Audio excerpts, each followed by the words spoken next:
Sorry. Hey there, Sharon Horne-Ellstrom here, gagging down my morning shake. I do a nutrition shake every day to keep me going and keep my energy up.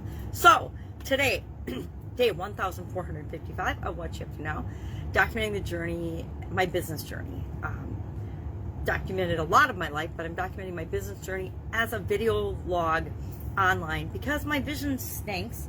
I actually got offered the opportunity to be a sunglass ambassador and represent sunglasses, which is kind of funny. I might do it. I don't know. The sunglasses are a little pricey. They're fine, good looking, but I guess they're not that pricey if I compare them to even I Buy Direct, which is where I used to get my glasses, people. ibuydirect.com. If you haven't heard of it, super good deal. Really good deal on glasses. Unless you have super duper funky eyes where you need all kinds of special frames and glasses and things, then it gets pricey, but it doesn't get to be $800 to $1,500 when you go to the optometrist shop. So, sunglasses, thinking about eyes today. Actually thinking about working for free, but we'll talk about that at the end. So today, we talked about in Supersize Your Business to be back on one's feet again. And I shared 5, I probably shared more than 5, but at least 5 different ways that we can get back on our feet after we have faced a challenge or an obstacle or a problem or a situation or a pandemic when it comes to supersizing and growing our business.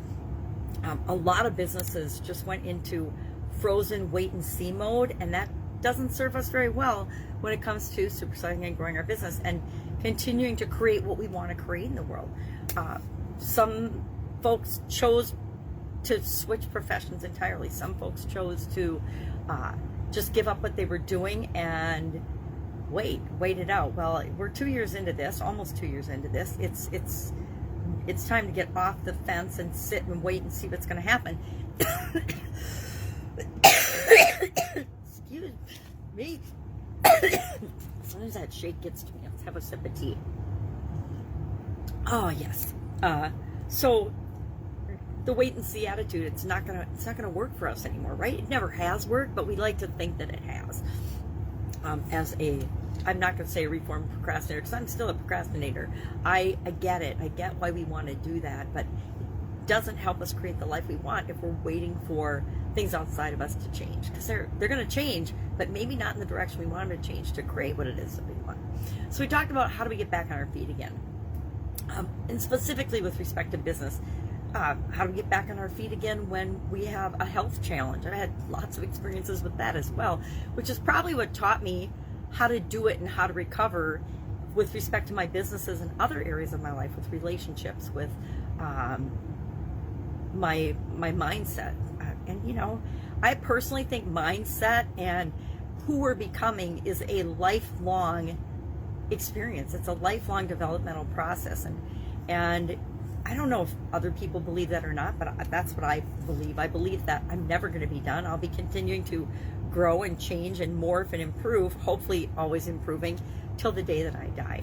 So we talked about that today in Supersize Your Business. For our BU 365-day challenge, we talked about nutrition. And I guess my biggest message there is that, like anything else, it's up to you to figure it out. Nobody is going to tell you or plan for you unless you're a little kid. And when we were a little kid, our parents did teach us and feed us, and we learned what we liked, we learned what we didn't like, we learned what worked for us, what didn't work for us.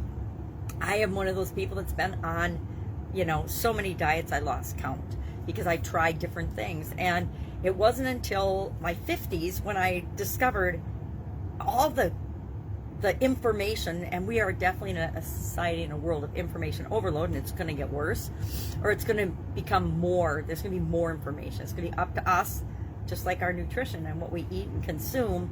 It's our responsibility. It's also going to be our responsibility to decide what we consume with respect to information, what gets our attention, and that's going to help determine the direction of our life.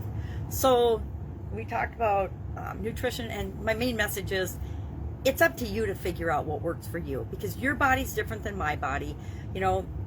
I quit drinking these shakes I drank them for a couple of years, and then I stopped drinking them for a few years, and now about middle of the summer last year, I think I started, or maybe fall, it might have been fall, I started drinking them again. And we're going to talk about supplements tomorrow for the BU challenge. And again, it's all about treating yourself as your own science experiment and figuring out what works for you.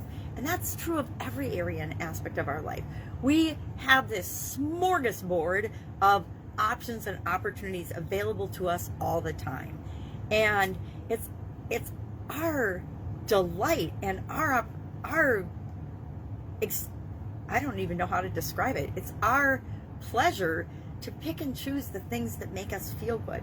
If you go to a buffet, do you pick up all the foods that you don't like and eat them? No. But in our life, we treat our lives that way a lot of the time, where we do things that we don't like, that don't feel good to us, when in other situations we would never. How many of us have ever been involved in a relationship that wasn't good for us and that made us feel bad? You know, the whole love hurts, that's crap, right? That is an absolute total lie.